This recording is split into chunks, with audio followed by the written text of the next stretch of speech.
Nako, ito po, dumayo po, pumunta po is yung mga ambassador, Chinese ambassador doon sa bakuna. Bakuna ba o Bukana? Bukana Bridge na inaangkin bilang legacy ni Marcos Jr. kamakailan. Ito may sabi niya na, yung post. Binisita ng Chinese ambassador. Nako po, marami na naman maiinis nito. Marami na naman mga high blood nito, magagalit nito. Kasi hindi pumapabor sa inyo yung gusto nyo. Pero pag pabor sa gusto nyo, okay lang. Halimbawa, dumalaw si ambassador kay BBM, okay lang sa inyo. Kinamayan si Xi Jinping, okay lang sa inyo. Pero pag eto na, sasabihin nyo, maki-China, China pro-China. Hindi yon. Hindi kasi kayo marunong makipagrelasyon sa kapwa bansa. Di ba? Ngayon mga kaibigan, ito po, alam naman natin si Senator Rodante Marcoleta, pinapunta ng ambassador doon, nakipag-usap about doon sa energy na ganyan, di ba? Yun ay makakatulong sa bansa natin, mapalawigin o yung mga enerhiya o yung mga economics natin lalawak sa pamamagitan. Hindi naman kasi ang paniniwala ng ibang Pilipino, sa bagay, di mo masisisi kasi tinanim sa kanila ng mga politiko na ang Chinese ay sasakupin tayo. Di ba? Hindi totoo yon. Kung sasakupin man tayo ng Chinese, sana noon pa. Makapangyarihan na rin tayo may social media na. Sa tingin mo, masasakop tayo nito? Nagtiwala kasi kayo sa politiko noon, na matatandang politiko, nagsasabi, sasakupin tayo ng Chinese. Hindi totoo yan. Kaya tignan mo, pag nakakita ng nakamotor na nakabumbay, sasabihin ay mangungutang yan. Nagpapautang yan. Pag may nakamotor na naka-Chinese, sabihin, ay, sasakupin ka niyan. Mga Chinese talaga product, walang kwenta. Alam mo yung ginagano niyo yung mga Chinese, no? Hindi talaga kayo marunong sa buhay, no? Talaga sa bagay, hindi na iba yan. Hindi na iba yan. Ngayon, ito, sabi ng iba, baka daw yung Bakuna Bridge, kaya pumunta rito, baka daw, biro lang yon pero baka daw kunin na, bawiin ng Chinese yung Bukana Bridge. Hindi naman po babawiin yan. Hindi babawiin yan. Actually, pumunta siya lang dito, bumisita. Ayan, Bukana Bridge na inaangkin bilang legacy project ni Marcos Jr. kamakailan, binisita ni Chinese Ambassador. Davao City. Ang Bukana Bridge ay diniklara ni Pangulong Ferdinand Marcos Jr. bilang isang umano'y sa mga legacy projects ng kanyang administrasyon ay muling napansin matapos itong bisitahin ni Chinese Ambassador Pilipinas na si Jing Quan nitong Martes upang hapon. Ang 3.1 billion pesos tulay ay pinondohan ng gobyerno ng China sa ilalim ng China Official Development Assistant ODA noong panahon ng Administrasyon Duterte at bahagi ng Davao City Coastal Road na may habang 7.8 kilometer. Legacy project ni Marcos Jr. Noong December 4, 2005, personal na ininspeksyon ni Marcos Jr. ang Bukana Bridge at hayagang itong itinuring bilang bahagi ng mga proyektong tatapusin at iiwan ng kanyang administrasyon bilang pamana sa Davao at sa mga karating lugar. Ito ay isa sa 4 na malaking proyekto at ang tinatawag naming legacy projects at tatapusin namin sa Davao at sa mga karating lugar nito. So this is one of the 4 major projects that we are legacy projects. Kapal na mukha. Bagaman nagsimula at pinondohan ng bansang China ang proyekto sa ilalim ng nakaraang administrasyon, binigyan diin ni Marcos Jr. na ito ay kanyang legasiya dahil sa pagkatapos ng pagbubukas ng tulay ay magaganap sa ilalim ng kanyang pamumuno. Talagang ginagawa tayong bata ng mga to, no? Tataka ka, no? Papel ng proyekto.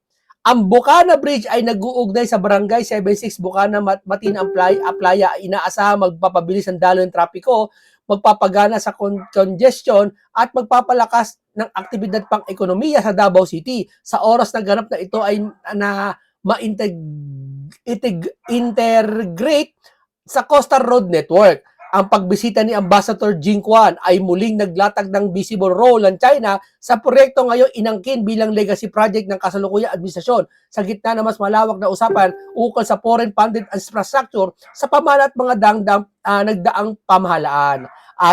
Pagpabor sa kanila, okay, legacy.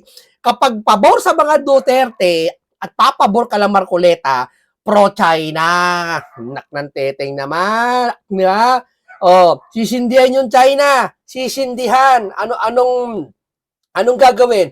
Matapos sindihan yung China sa galit, asa rin, nagmuka. Pinalabas yung mukha ni Xi Jinping, na karikature, ha, asa rin. Yung China nagalit, ha, umatras. Umatras yung matapang. Ang pinapasugod mga Pilipino. 'Di ba? Ginagalit tayo nila eh. 'Di ba? Para lumalabas, magalit ka sa mga Chinese, 'di ba? Parang lumalabas tuloy yung imbis na magalit kami sa dapat kagalitan itong flood control na issue na to na isinusulong ni Libiste at ng iba pang mga individual na tao, yung galit papunta sa China lahat. 'Di ba? Yung diversionary tactics. 'Di ba? Yan ang akin nakikita 'Di ba? Bakit? Sabi ko nga sa inyo noong pa tayo pa pala inaapi ng China. Binubuli tayo ng China noong pa pala. Bakit ngayon lang kayo nagsasalita kung kailan dinamay mga pangalan nyo? Sagot niya. Ibig nyo palang sabihin, hindi kami binubuli ng China noon pa lang? Yung sa Coast Guard, doon sa WPS, hindi tayo binubuli? Ba't nung nagsalita na yung China, dinamay yung mga senador, iba dyan sa inyo, pati si Bendalo. Saka kayo nagsalita, ayaw namin ginaganito Pilipino, mahal namin Pilipino. Kung mahal nyo Pilipino, noon nyo pa pinaglaban kami. Tama, mali. Di ba? Hindi din ng mga to. Di ba? Diversionary tactics yan, mamen. Di ba? Yan ang sinasabi ko sa inyo, mga kababayan. Na huwag tayong papabulag. Huwag tayong, yung pag may biglang balita, naniniwala na tayo na kaagad. Yun na kaagad, hindi. May diversionary tactics silang ginagawa. Magandang hapon, panoorin po natin to si Cathy Binag, ha? Ito, isa sa mga pinakamagaling na banateros. Ata to. Panoorin natin. Magandang hapon, Pilipinas. Mananawagan lang sana ako dun sa mga senators at saka sa mga government official or malakas yung loob na makipag-away sa China at gusto nating ipaglaban ang ating karapatan. Walang problema yon, pero maghahanda-handa ho tayo and make sure na yung mga mawawalan ng trabaho na mga galing sa Chinese territory, Taiwan, China, Shanghai, Hong Kong, na mga OFW natin ay handa rin po kayong suportahan at sustentuhan ang kanilang pamilya habang sila ay walang trabaho. So again mag-ipon-ipon na po tayo kasi baka ho tayo ay mapersona non grata ng China. At kasi grabe rin ho yung ating katapangan, walang problema doon. Pero please, mag-ready po tayo ng budget sa gobyerno na kaya nating sustentuhan ang mga mawawalan ng trabaho na kababayan nating OFW. Alam mo kasi ganito yan, tama naman to si Cathy Binag. Saludo kami sa iyo, Cathy Binag. Ang apektado dito OFW, hindi nila naisip yun. Ang iniisip nila mga Duterte na naman ang mangingibabaw dito kasi. Di ba? Alam nyo yun? Miray mo, ang problema lang natin dito mga kababayan, ang problema lang natin dito yung WPS. Saka yung nagbobombahan ng tubig doon. Yun ang problema natin doon. 'Di ba? Yun ang dapat idiplomasya ni Senator Marcoleta at ng iba pang senador. Hindi tayo nakikipag-away, nakikipagdiplomasya tayo hanggang ngayon. Hindi, gusto nila away no? Totoo nga ba talaga away ang gusto nyo? O politika talaga? Kasi alam nyo, yung Pilipino galit sa China at para mangyari, magalit din yung lahat ng pumupuri sa China, sila Marcoleta kagalitan, pati mga Duterte kagalitan. Tapos ang angat yung mga pinklawan. Totoo ba? Kasi nakikita namin sige, pinklawan, kung totoo talaga nagmamalasakit kayo. Noon nyo pa sana kami pinaglaban kasi matagal na pala kami inaapi ng China noon pa, binubuli. Bakit nung kailan lang kayo tinuro ng China, ginawan kayo ng mga kung ano-ano sa page yata, di wala ko sa page niyo ng China yon, saka lang kayo nag-react. So, ibig sabihin, hinintay nyo pa na kayo mismo ang tinira bago kayo mag-react. Ibig sabihin, hindi nyo mahal ang taong bayan. Di ba? Kung mahal nyo, noon nyo pag ginawa yan para sa amin. Diba? Kaya peki yan. Diba? Peki yan. Dito na tayo. Punta muna tayo dito. Walang pinagkaibahan ganito sabi ko nga, ulitin ko, pumunta ka sa kanto. Nakipag-away ka. Nung sinugod ka ng China, pumunta ka sa mga Pilipino, yung mga Pilipino gusto mong pasagurin. Gusto mong awayin. Tapos sabihin mo, mahal ko pang Pilipino, poprotektahan ko sa China, sa pang-aapi nila, sa pang-aagaw nila sa WPS. Sabay ganun. Ganun nangyari. Nag-drawing ka ng caricature ni Xi Jinping. Nung sinugod ka ni China, sinugod kayo, pinangsangkalan nyo yung Pilipino. Tapos, ang ginawa ni Senator Marcoleta, pumunta doon para makipag-ayos. Ano ba problema? Ano ba nangyari? Ano bang away to? Ano nangyari? Diplomasya. Tapos, sinisig nyo si Marcoleta? Ay, come on! Kayo gugulo-gulo. Tapos, pag diniplomasya ni Senator Marcoleta, si Senator Marcoleta pro-China. Ano ba naman utak yan meron kayo? Diba? Diversionary tactics to, kakaiba na. Matatalino lang nakakaintindi nito. Katulad ko. Inamin ko matalino ako. Bakit? Palabas ako ng Biblia eh. Diba? Sabi ng Biblia, mapalad ang bumabasa. Pag sinabi sa Biblia mapalad, ang mapalad sa'yo dito sa lupa, may pera ka eh. Diba? Yun ang mapalad sa kanila eh. Sa Biblia, iba ang salitang mapalad eh. Diba? Kasama na doon yung katalinuhan mo. Kaya pag nagbasa ka ng Biblia, pwede ko sabihin sa sarili ko, proud ako, matalino ako. Diba? O ito, punta na tayo dito ngayon sa dinalaw ng ang daming picture. Aasarin natin sila parang konti lang ha, para alam mo na. Dinalaw dinalaw ya, ang daming picture magbabasa tayo ng comment ha. Para may ayan panoorin natin video. Video.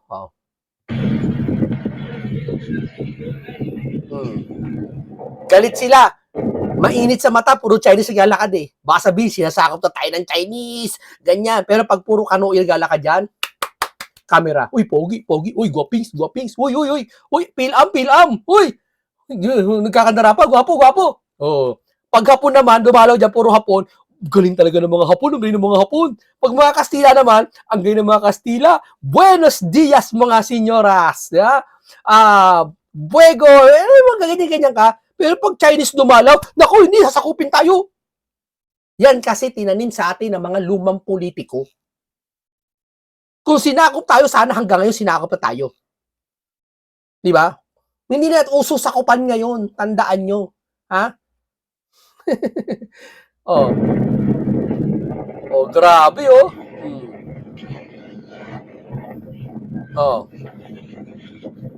Tingnan nyo. Pera ng China yan, ha? Pera ng China yan, Salamat sa inyo, China. Ito ba sabi ko, message ko sa inyo. Hindi ako natutuwa sa ginagawa nyo sa WPS at doon sa pambobomba sa kapwa Pilipino ko. Pero sana magkaroon po tayo ng magandang diplomasya o pag-uusap para po yung mga Pilipino maggalangan po tayo. Kasi nasimulan na po yan dun sa niligtas yung mga Pilipino, 17 Pilipino. Hindi nyo ba naalaman yun? Biruin mo parang insulto sa kanila yun na sinadya ng Panginoon siguro na iligtas ng mga Pilipino ang Chinese. Niligtas ng mga Chinese ang mga Pilipino tapos puputok yung ganitong balita. Nagdodrawing ng caricature, binastos yung presidente ng China, tapos biglang yung Pilipino, lumubog yata yung sasakyan, niligtas ng Chinese. Nakita mo kung gaano ka plot twist yung nangyari, 'di ba? Mabuti ang Panginoon Diyos diyan, 'di ba? Pinamumuka sa kanila na tao rin yan mga yan. Hello mga Kristiyano kuno. Kayo, yung iba diyan, Kristiyano kuno, huwag kayo mapapanggap na Kristiyano kung ang kapwa Chinese nyo, hindi nyo kayang mahalin.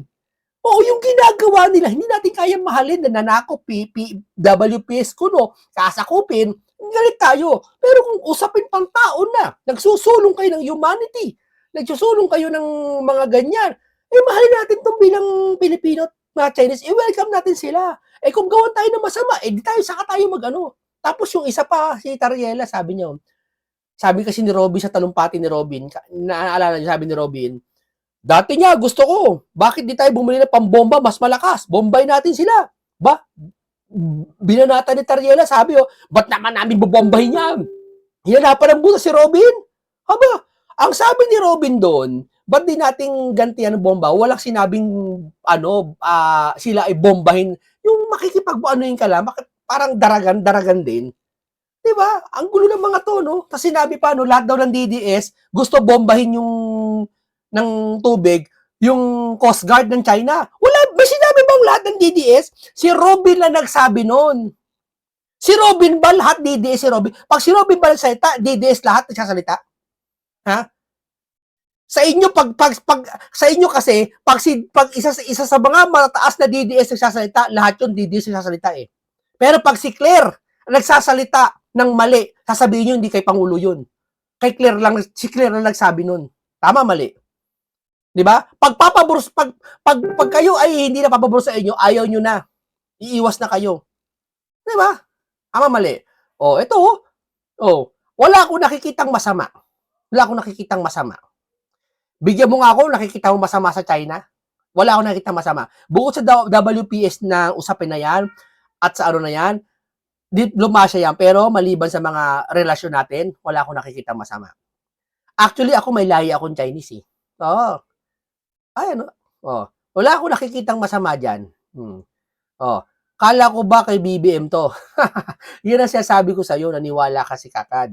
Next to build by the people, Republic of China is Davao City Trump to help build. Oh, tamo. Tamo yung paniniwala niya. Oh. Ano ba? Sana to build by the people, Republic of China is Davao City Trump to help abilit. Hindi iba pala yan.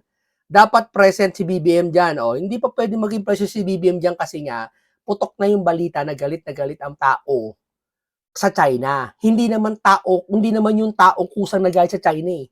Inuutusan nila yung mga ibang politiko na magalit ang tao sa China. Sa anong paraan? Ikaw ba naman magsasalita ka on TV? Sasabihin mo, lahat ng popuri sa China, lahat kayo, di ba? Parang binibigyan ng takot yung Pilipino na magalit kayo sa China. Ba't ako magagalit sa China?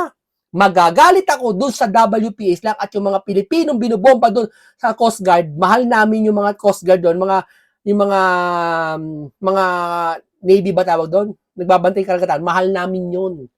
Yun ang doon kami nagagalit sa ginagawa ng ilang China. Hindi ng China. Ilang Chinese.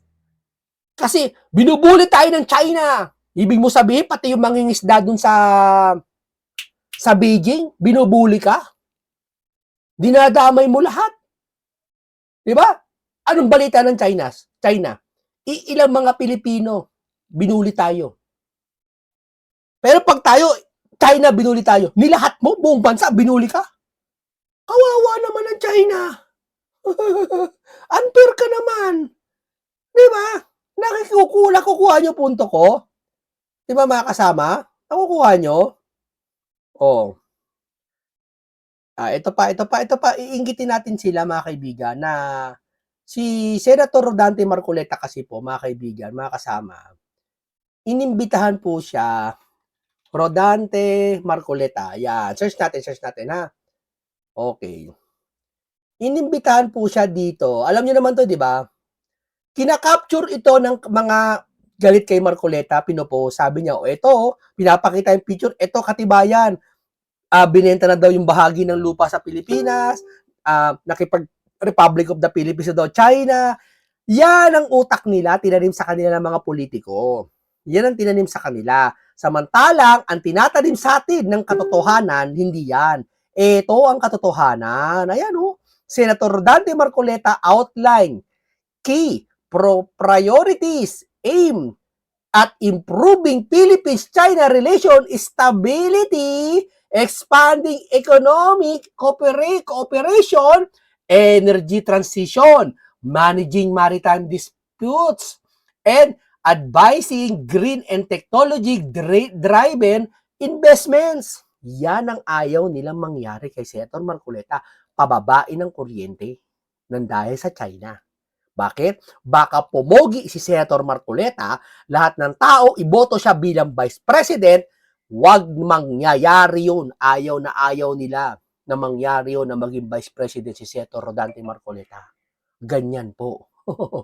Yan po ang laro niyan. In discussion with the Chinese Ambassador of the Philippines, Marcoleta cited China global leadership in renewable energy and large-scale grid modernization. Ayaw nila yan. Renewable na yan. Drawing from China's George experience in the Senate, the senator expressed interest in adopting similar energy models to lowest electricity costs and expand energy access in the Philippines. Ayaw nila mangyari yan. Ayaw nila na si Senator Marcoleta pumogi kasi makakaupo bilang mataas na posisyon. Hinala pala nila yan.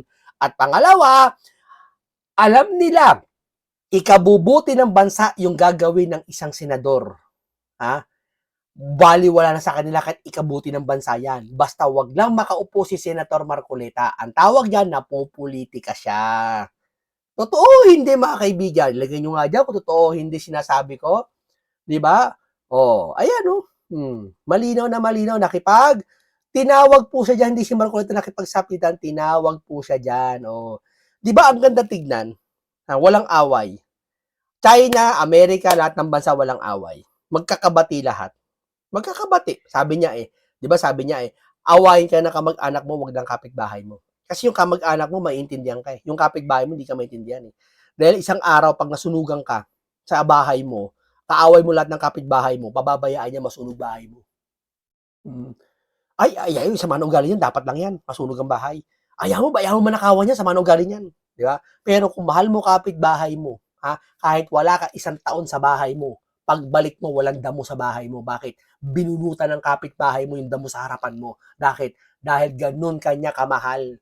Ganun kanya kinirespeto. Pero kung kapitbahay mo, tinuruan kang awayin, hindi mo naman kaaway yung kapitbahay mo, pero tinuruan ka awayin ng politiko. Awayin mo yan. Ganyan ang China. Ganito, China. Binubuli tayo. Mga Pilipino, sugod. Sugod. Si Marcoleta. Ano yan? Tuta ng China yan. Tinuturuan mo ang Pilipino magalit. Walang mangyayari sa lugar mo. Yun lang yun. Ang tama, diplomasya, makipag-usap ka sa kapitbahay mo. Ano ba problema? Ano ba gagawin natin? Ganito na lang gawin natin. Pwede ba yung isda, pangisdain natin yung mga Pilipino? Huwag yung bobombahin. Okay, sige. Di ba? Hindi kaya ni Marcoleta yan. Dahil yung Duterte times, di nagawa yan. Bakit? Senador na ba si Marcoleta noong panahon ni Duterte? Pabayaan nyo muna kung gaano makapangyarihan si Marcoleta. Wala kasi kayong alam kay Senator Marcoleta. Yung sinasabi ni Tulfo na si Lacson, Mercedes-Benz, ito tricycle lang, baliktarin mo. Tricycle lang si Lacson, ito Mercedes-Benz. Ang galing nito. 'Di ba? At yung kapit niyan, para kayo bumangga sa malaking pader. Come on, 'di ba? Totoo 'yan. Sabi niya dito si Senator Marcoleta lang ang dinalaw ng ambasador. Pwede maraming senador. Bakit? Kasi inisnab nila Maganda to economics to, energy renewable to. Tinanggihan ng mga senador yan, malamang yan. Siguro haka ko, ayoko, baka kasi mga botante ko, sabihin pro-China ko natatakot sila, wag manalo sa 2028. So, ibig sabihin, yung pagmamahal nila sa atin, hindi temporary. Wala talaga silang pagmamahal. Dahil kung may pagmamahal sila, noong paman, nagawa nila tayong ipagtanggol sa mga China sinasabi nila ngayon na binubuli tayo. At noong paman, sa panahon pala ng bagong Blue Ribbon si Senator Dante Marcoleta, dapat noon pa lang yung mga nagsasalita sa China, kung napaglaban nyo kami sa banyaga, dapat ipinaglaban nyo rin kami dito sa mga Pilipino na kung saan sarili naming kalahi, pinagnakawang kami. Tama, mali. Tama, mali. Tapos sasabihin mo, mahal ko mga Pilipino, galit ako sa China. Alam namin mga Pilipino kung ang niloloko lang kami dahil matagal na kami niloloko. Di ba? Tama, mali. Yan naman. Alam mo mga kaibigan, dito lang kayo makakarinig na kung saan sa programang ito ng matatamis na banatan. Matatamis, matatalinghagang salita. Mga salitang hindi nyo pa narinig sa buong buhay nyo. Di ba? Yan ang sinasabi ko sa inyo. Ito pa, marami pa tayo. Magbabasa tayo ng ilang komento para mabigyan natin sila ng payo. Ito pa. Comment konti. Wala yan. Yan sinasabi ko sa inyo mga kababayan ko, dahan-dahan kayo na wag basta-basta maniniwala. Minsan nalilinlang lang kayo. Ang masama nun, hindi na tao nanilinlang sa inyo. Si Lucifer na nanilinlang sa inyo. Ayaw nyo maniwala, okay lang. Ang sagot, madam, kaya di mo nakita kasi nauna sila ni BBM, bumisita na ayaw ni BBM na booking, kaya di mo talaga makikita na mayroong Pinoy dyan. Oh, ganun ba? Nasa dahil man tuloy sila. Diyan sa Kongreso, no, yung iba ay pogi na lang. Kapag okay na lahat, makikita mo yan. Okay, mga kaibigan, dito lang po tayo, hanggang dito lang po muna tayo. Sa atin lang, hindi natin kaaway ang China. Meron lang problema sa gobyerno ng China sa pagitan ng WPS at nung sa mga Coast Guard na binobomba tayo ng tubig. Kasi syempre hindi naman gagawin ng mga Coast Guard yon ng China kung hindi inutos sa taas ng China. Doon lang sa pagitan nun. Oo. Hindi porket kalaban natin sa WPS yan, kalaban na rin natin sila sa lahat ng bagay. Kalaban natin sila sa lahat ng economics, sa lahat ng mangyayari kalaban natin sila. Hindi po ganun. Doon lang po sa partikular. 'Di ba? Yun lang sinasabi ko sa inyo. Oh. Ganito lang po muna tayo. Tutok lang tayo kay Lebiste. Huwag tayo papaling lang sa ganitong diskarte. Kasi ang nangyayari ngayon, diversion. Nagkaka-divert tuloy. Imbis na magalit tayo sa kinauukulan na sino dapat kagalitan dahil sa nangyayaring flood control, inililis nila yung galit ng tao, ipinupunta sa China. Para lahat ng galit ng tao doon sa dapat kagalitan, mapunta sa China, mabaling. At pag napunta yung galit mo sa China, kunwari aawat sila. At kunwari hero sila para sila lumabas na maganda sa paningin natin. Para sa ganon, yung flood control, mabaliwala sa ating mga pandinig at sa ating mga pangunawa. Gets nyo? Yun po ang katotohanan. Pero lahat ng ito, syempre, ay tsorya ko lang naman to eh. Diba? Pero kayo na magnamnam. Diba? Okay, hanggang dito po lahat tayo. Paalam po sa inyong lahat.